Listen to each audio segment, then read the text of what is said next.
Hi, everybody. My name is Marie Dagenais-Lewis, and today we are going to learn how to change our world. How is that even possible? I can tell you how, and it's really easy. The way you can change your world is just by changing the way you see everything. And you might be wondering, who am I and how may I know this? Well, for starters, I was born with a rare disease called multiple hereditary exostosis. And because of my rare disease, my entire life is just different than everyone else's. This is how it is. And so I lived my entire childhood with big golf ball tumors all over my knees, all over my legs, and I grew up very ostracized. I grew up very alone. I grew up very just self conscious. I hated myself. Like, no one, like, whenever people would bully me, no one could say anything worse than what I already told myself. And that's really sad because I went through a lot of things because of my disabilities and because of my chronic illnesses. And that's why right now I've been raising my voice about it now. I'm 26 years old and I am the founder of R.A.R.E Advocates representing everyone. And we are a community that accepts all chronic illnesses, invisible illnesses, rare diseases, mental illnesses, and we shine light on all of the warriors who live with these experiences because we know firsthand how hard it is. When I was growing up, I didn't realize that I was different because my family never really made me feel different.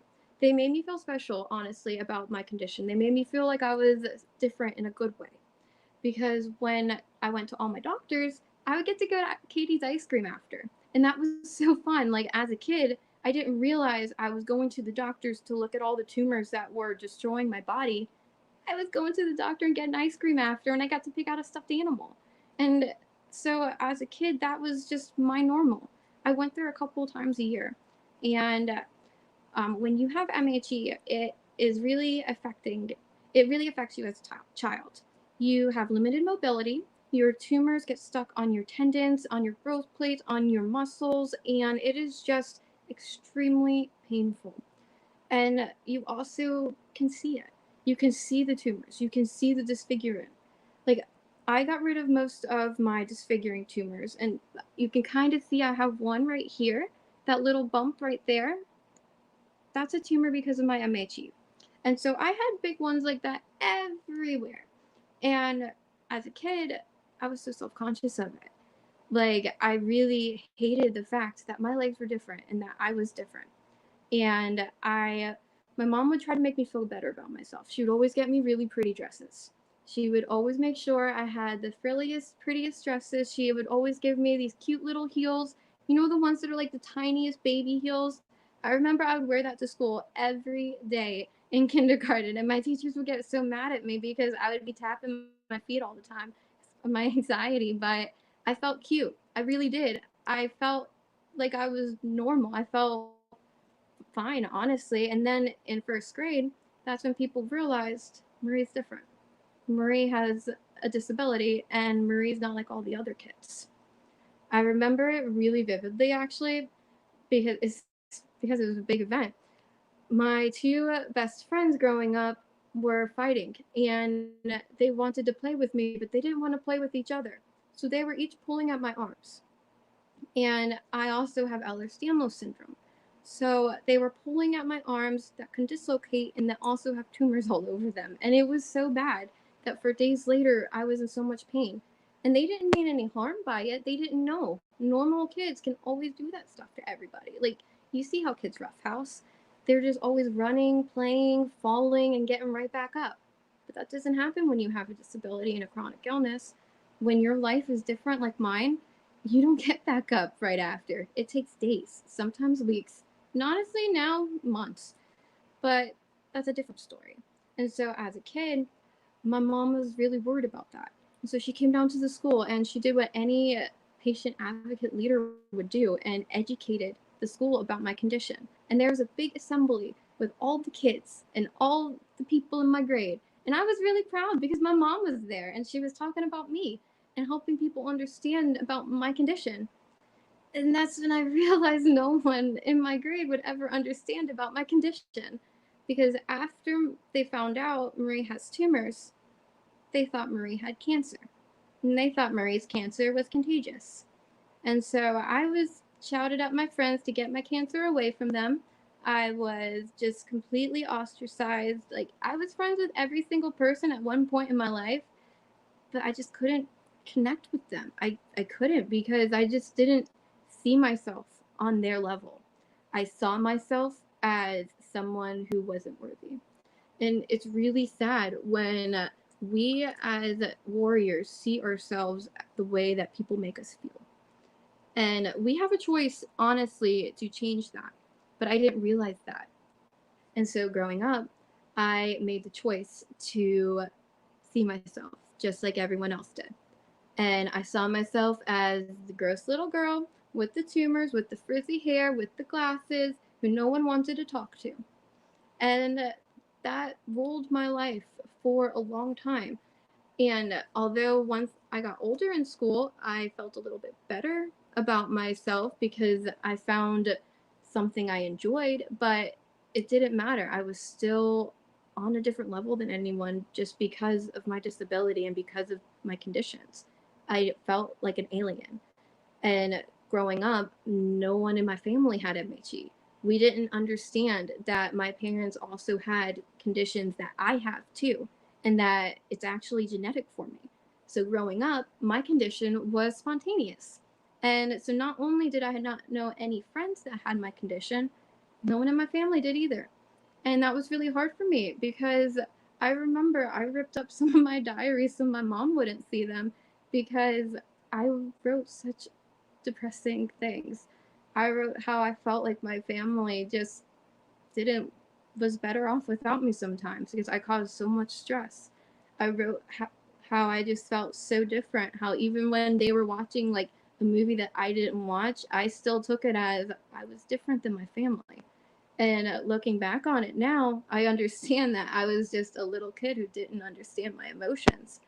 But it's just because of how I felt about myself. I felt like a burden. I felt like I was someone who didn't belong anywhere, and it extended to my own family. And so when I was in middle school, I don't honestly remember a lot of my middle school years because I'm pretty sure I repressed a lot of them. It was just awful. I didn't even like to speak in class. I always knew the answers. I always knew what to do. I always knew what to say. But saying it, I don't want to say it. Like, you know that game where it's the popcorn reading game? Yeah, that would cause panic attacks. I would always be on the edge of my seat, hoping to God no one would pick my name. And luckily, no one really did pick my name except for the teacher because no one really knew me. Like, I was just that kid in the corner. But when I was in eighth grade, my life started taking a little change. And that's because I found journalism. And in eighth grade, I was accepted into my school's journalism program. And it forced me to really push my boundaries because I was a kid that didn't even like to answer a question in class. And all of a sudden, I was also the kid that was going to be anchoring the newscast for the entire school to see. And it was something my mom pushed me into. I didn't want to do it at all. And my mom pushed me into it because my mom is also a journalist. I come from a long line of journalists and media people in my mom's side of the family, and my mom was an editor for ABC Nightline in Manhattan. And she always wanted me to pursue journalism too. Growing up, I didn't want to be like my mom. I didn't want to do journalism. I wanted to do something different. But I relented and I listened to her. And I took my first journalism class. And it changed my entire life. I don't want to think of how I would be right now if I didn't find media, because being in front of a camera is what made me find my voice. I remember the first time my journalism teacher put a camera right in front of my face and he asked me to introduce myself to the entire school. And I shelled up. I started crying. I couldn't do it. I really couldn't. I just freaked out and I was shaking. And my teacher was a saint. He's like, okay, I got you. He stood up on a chair and he said, say, I'm Marie Dagenais-Lewis and I'm really short. And so my voice shook as I said that, but I said it. And that one like phrase, saying it in front of that camera, that is what got me to start being me, start realizing that I am in control of my life and that I can find things that make me happy. Because when you're disabled, you can't be physical. You can't. Like for me as a child, when I would get hurt, I would get another tumor. That's why I had so many tumors all over my knees, because I would always bang my knees. I'm a clumsy kid. And so physical activity was just out of the question. I couldn't do PE. I couldn't run on the playground. I was called slowpoke all the time. And what I did was I just studied. I worked in the library. I got my AR, advanced reading level, really high. And then in eighth grade, I found communications. And within the course of 2 years, I became a state champion public speaker because of my mass communications education. That rhymes. But because of journalism, I started seeing people as the camera, because I knew that what I had to say was just as important as everybody else. And what I had to say was actually maybe even a little bit more important, because I feel like what I had to say was different than everybody else. Everyone always went with the norm, but when you have a disability, you don't have a normal life. You have your own normal, and each of us have a different normal. Like, not one person, when you are disabled and you have a chronic illness, not one of us have the same life and the same experiences. And that's what's so empowering to me now, is that because of communications and because of my just experience and wanting to share my voice, because I kept it shelled up for so long, so long. Even though I became a full-time television director at 19, I still didn't accept myself. I was really proud of myself. I was like, that was a great goal. All the people that bullied me was still getting their college degree, and I was directing 3 shows a day. Like, I felt like I was awesome because of my job, but outside of that station, I was still the same person. I was still the person with the gross tumors, but instead of like all the golf balls, I also had scars too now. And they were bright purple, and they are really wide, and they stand out a lot. And so it was something that, again, I was really self conscious over. And even though I knew I was really well off as a kid, and I was really well off as a young adult, and I was 19 years old just working in the media with everyone else and all the big boys, I still felt like I was nothing. And that's because, again, I listened to all of the people growing up. I listened to all of the negativity, and that's all I focused on. And so my whole world actually started changing in 2015 when I realized that I was just done being miserable. I really was. Like, there was so much going on in my life, and I was so depressed. I was on 12 different antidepressants and anxiety pills a day, and it didn't work. I still wanted just I wanted it to end. I didn't want to die, but I also didn't want to live. I was just stuck. I was just there. I was just existing but not existing. And I know so many of us with disabilities and chronic illnesses, so many of us feel that way because we feel like we're trapped. We feel like we are stuck in this defective body and that we don't get the same experiences that everyone else does. And that's a fact. We don't get the same experiences that everyone else does. I never went to prom. I never did any athletic thing. I would never get a scholarship because of my physical activity because I'm disabled. That was never a thing for me. So I had to focus on things that I could focus on, but I was still hung up on the things that I couldn't do. I was still focusing on the things that weren't capable with me. And in 2015, I had my first cancer scare. With my condition, our bone tumors turn cancerous, and we have a higher chance of getting cancer. And so I was misdiagnosed with bone cancer in 2015. And not only did I get misdiagnosed, but I was in the most abusive relationship I was ever in my life. And one thing that people also don't understand is when you're disabled, you put yourself in awful situations because of the way you see yourself. and you don't even understand that you're doing that. I didn't understand that I was so vulnerable when I was young because I was so insecure and I hated myself. And when you hate yourself, when you are insecure with yourself, you are always going to be surrounded by people who notice that and who take advantage of it. And if you wear your heart on your sleeve like I do, you are always going to have people that notice it and that want to take advantage of it, but you can't focus on that at all. And that's what I realized when my life was crashing in 2015 because I got diagnosed with cancer, and the man that was supposed to be my true love, blah blah blah, he was out cheating on me with all of his friends when I was at home with cancer. And so I know I didn't, like, even though it was a misdiagnosis, the hurt was there, and the hurt never goes away, and I am so grateful for that hurt because that was my wake up call. And even though you start to realize that you are in control of your life, it doesn't matter. It's a long process. Because even after that, I still wound up in another abusive relationship. Because again, I was working on it. I started to see myself differently. Whenever I would like say something negative to myself, I would force a positive thing. And that's the first step of really changing your reality.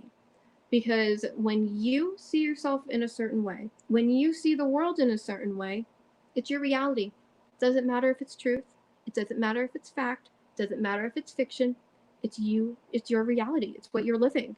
So if you see all the bad in the world, all you're gonna all you're gonna feel is bad. All you're gonna do is be depressed all the time over things you cannot control. And there is so many other things in our life that we can't control, just like our depression, just like our anxiety, just like our chronic illnesses, our disabilities, our mental illnesses. So why should we focus on other things that we have no control over and that people don't understand? One thing that I have really realized over this past week is if people don't understand who you are, it's not your problem. It's not. Because you, us as a whole, when I say you, I say our whole community because we are all in this together. Every single one of us, we are human. Every single one of us have a heart. We have a soul. We have needs. We have wants. We have desires. We have a past. We have a present, and we have a future. Every single one of us is in this together. And if you just focus on the hate, if you focus on the things that you can't control and the things that you wish people would change, you're just always going to be in that place. You're always going to be depressed with the things that you can't control. And so I realized that. And I made the process of changing my mentality. It started with changing the way I saw myself. And it's hard to do that when you think that you're disgusting. It's hard to do that when you can't stand your body. It's hard to do that when you resent everything about yourself. But you have to. Because if we don't do it, who will? If we can't accept ourselves, who will? Because if someone notices you don't like yourself, again, they're going to play up on that. And they're going to make sure that you still don't like yourself. They're not going to try to fix you. They're going to try to use you. And maybe that's not the case for everybody, but from my personal experience, it is. Even the people who are so genuine and who say they understand, they don't. And that's not your problem. Again, when you change your thinking, you change your world. You have to get your mentality focused on the things that matter to you. You have to get your mentality focused on building yourself up, not down. When I was changing my mentality, I was also recovering from an eating disorder. I was recovering from a post traumatic stress episode. Um, I work in the media, and in 2015, 2016, there was a brutal live murder in my town. And we watched it. It was live on air. And we worked it. We had to work it. That's what you do in the media. And we had to cover the brutal murder of our own peers. And it was insanely hard for us all. And so I was dealing with all of that. And I was just enough. I had enough. I was so sad with hating myself because the world was so awful. And I started to look at myself as, okay, what sets me apart?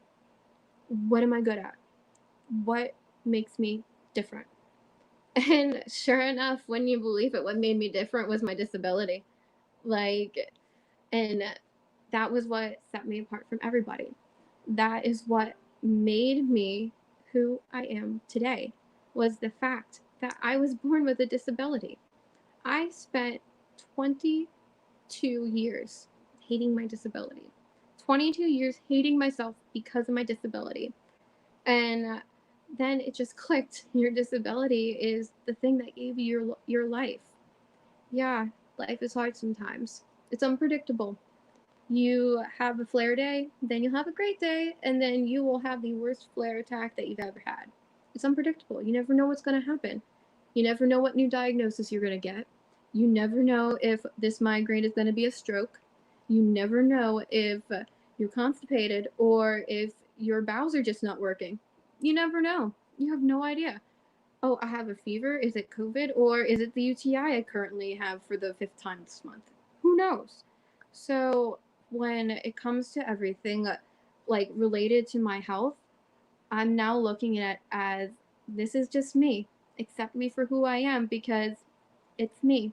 I am one in 7.5 billion because no one has my story, no one has my scars, no one has my tumors, no one has my experiences. And that goes for you guys too. When you are a chronic illness warrior, if you're a rare warrior, if you're an invisible illness warrior, if you are a mental illness warrior, it doesn't matter. You are one in 7.5 billion. There is not a single person on earth that is like you. Because again, no one shares your story, no one shares your scars, no one has your experiences. And that makes you one of a kind and unique, just like the zebra. Just like the stripes on the zebra are one of a kind, so are you. And I think we need to kind of retake the whole zebra thing. I'm going off on a little tangent here, but I think we should be called zebras because we're all unique. We're all one of a kind, and we all have these markings that make us one whole herd. And not because people in medical school don't really listen to us. We need to change that stigma. But that's a different story, that's a different article, that's for a different day. When you change your thinking, you change the way the world perceives you as well. And that's because you're giving off a different air. When you are shelled up, when you believe what people say about you, even though you know they're wrong, and when you focus on the negativity, that's when you're just gonna become a shell of yourself. You're just gonna crumble, and that's what like the universe and the people want from it. They want you to break. They want you to go down, and you just can't do that. You have to be strong because we all are so strong. We all have been through so much. We all have some form of PTSD because we all have been invalidated. We all have been hurt. We all live a life that's unpredictable, that's unexpected, and that sometimes can be traumatic. And that's okay. Like, it's okay. Every one of us has our own unique story. And that's, again, what makes us special. And what my main goal is with my life now is to make sure everyone else knows that too. Because, again, I lived my entire life not knowing a single person who felt like me, who had conditions like me, who was a chronic illness warrior like me, and who knew there were other things in life that really mattered. Because when you work in the media, you are around some pretty awesome, interesting characters. You find out that most people really care about what your hair looks like and not how you're feeling or if you're sick or not. And if you're sick, you still better come in because the show has to go on. So with changing that you're thinking, we also are changing our world and everyone else's world because when we stop accepting all of the things that make us depressed and that make us feel inferior, we also start to speak up about it. And we help people stop accepting their things that make them feel inferior as well. And when you share your story, you start to shine a light. And I truly believe the most powerful distraction you will ever find is advocacy. That is the best way that you can change your thinking. Because with me, again, I tried so hard on my own to really be the change. And once I became an advocate, and once I became a patient advocate leader, and I started meeting all of these other chronic warriors who were just like me, it was amazing. The feeling that I got, like I felt like I belonged for the first time. And it's something that I can't really explain because again, when you are disabled, you don't really feel like you fit in anywhere. But when you have your disability community, that's where you feel like someone gets you. That's where you feel like someone understands what it feels like to be someone who is young and chronically ill, and someone who has an invisible illness or a mental illness. And that's where you'll find the empathy. Because I feel like one of the things that makes us hate ourselves is the fact that we don't feel validated. And we feel like maybe we're not experiencing what we're experiencing. Because I don't know about you guys, but for me, I've had many doctors try to say I'm not experiencing what I'm experiencing.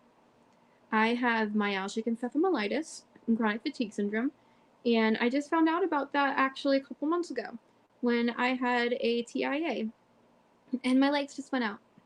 And I went to the hospital for it because we thought I was having a stroke because I also have a hemiplegic migraines, which are stroke-like migraines. It's every symptom of the stroke without the stroke. And so we didn't know which one it was, so got to go to the hospital. And at the hospital, just by looking at me, so many nurses and doctors were so awful and so invalidating to me that it was insane. And that was one thing that really upset me because this was when I was taking a little break from advocacy because I needed to focus on my health and focus on my family. And during this time, I wasn't vocal as much about invisible conditions and rare diseases. And so I really started to shell up again about my condition because I wasn't around people who also shared their conditions and who shared their stories. I was around able-bodied people. And my husband and my mom, they understand me, but no one else does. And when you're not sharing your story and when you're not vocalizing what you're experiencing, how can anyone know what's going on just by looking at you? Like, looking at me, you would never know I'm bedridden most days. You would never know that. And just by talking to me, you wouldn't know it either unless I actually told you. Just because conditions don't really, there is no set look for invisible conditions. There is no set type of person who can be disabled. Disability knows no boundaries.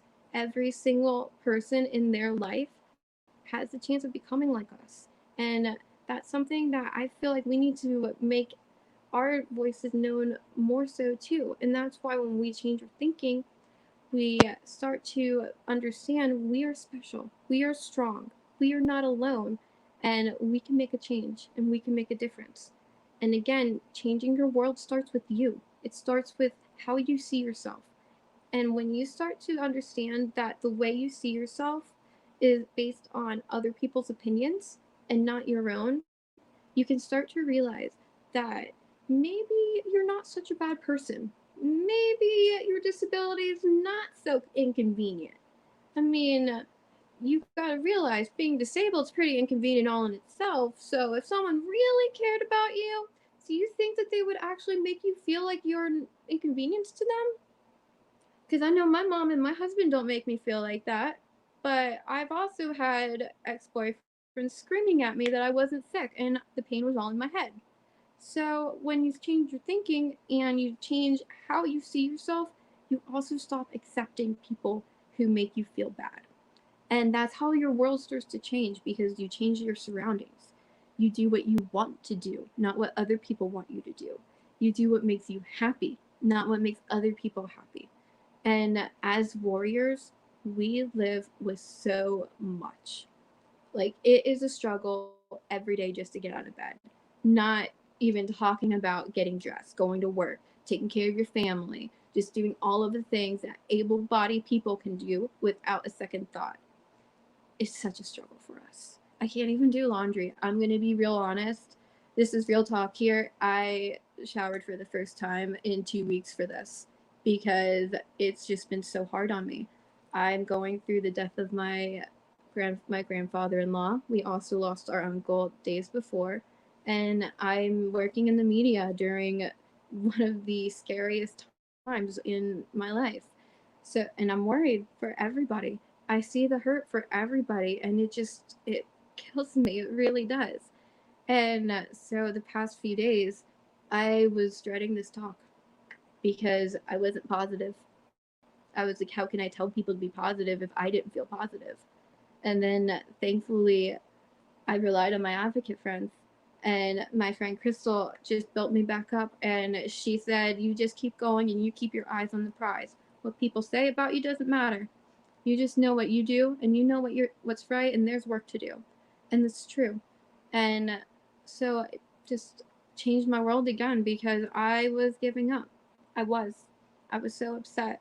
I was so worried that because I couldn't keep up with my job, I was going to lose my job. I was so worried I was losing everything, all because I couldn't handle the stress. And this time, I opened up about it. This time, I started talking about it, and people helped me change the way I saw it.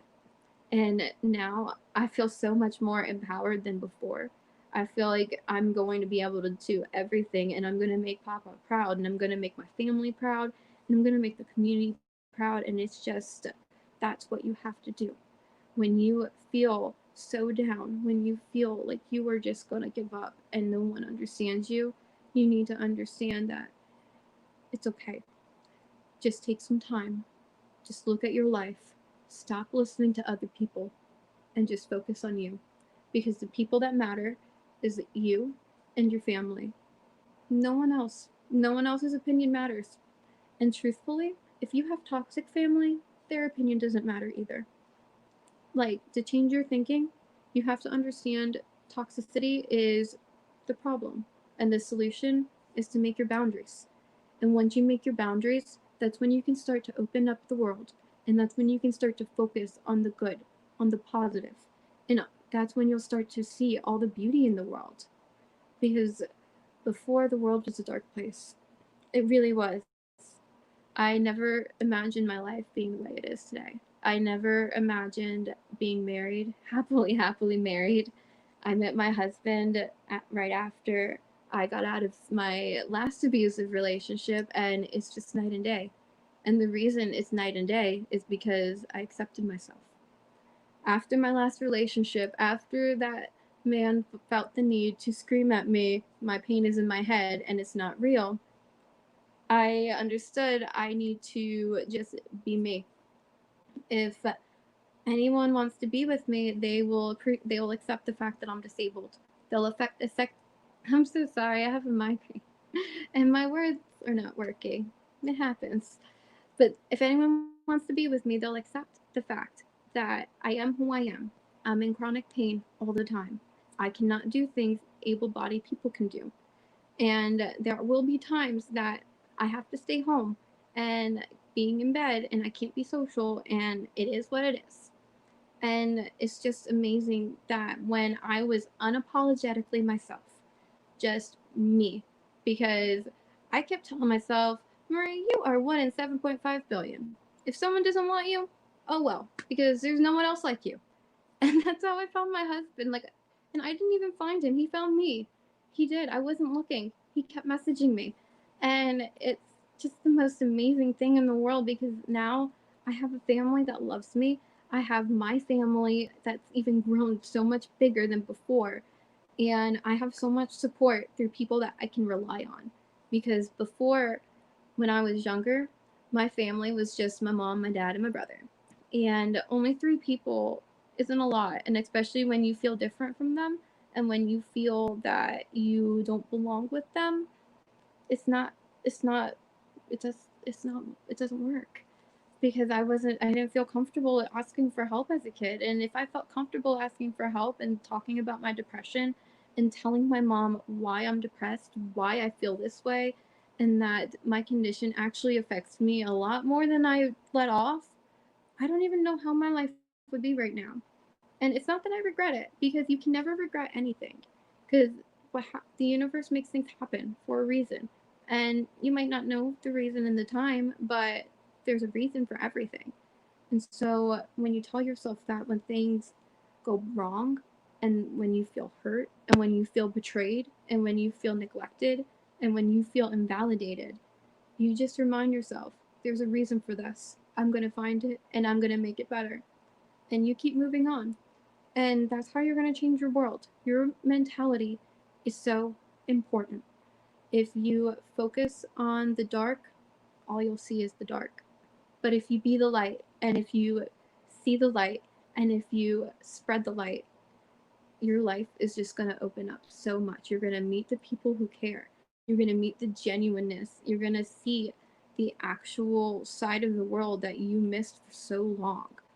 I remember I didn't understand how beautiful sunsets were until I started working through my depression. That's how depressed I was.